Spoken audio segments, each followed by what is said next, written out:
नमस्कार, मी कैलास पाटील, भाजप शहर अध्यक्ष जळगाव जामोद.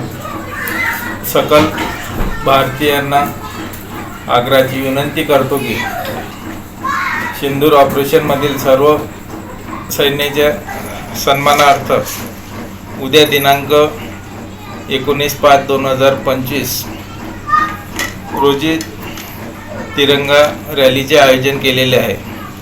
तरी सर्व नागरिकांनी जास्तीत जास्त संख्येने सहभागी व्हावे. स्थळ शिवाजी महाराज पुतळा, तहसील चौक येथून रॅलीची सुरुवात होणार आहे. नंतर SKK कॉलेज, सरकारी दवाखाना, चौबारा चौक, सुनगा वेस, मानाजी चौक, चावडी, दुर्गा चौक व विश्रामगृह येथे रॅलीचा समारोप होणार आहे.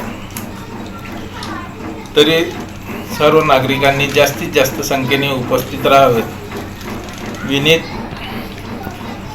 भारतीय जनता पार्टी जळगाव जामोद शहर व तालुका तसेच महायुतीमधील सर्व घटक पक्ष व सकल भारतीय या रॅलीचे लाईव्ह प्रक्षेपण दाखवण्यात येणार आहे. जे नागरिक सहभागी होणार नाही त्यांनी युवा क्रांती न्यूजच्या माध्यमातून लाईव्ह प्रक्षेपण पाहावे ही विनंती.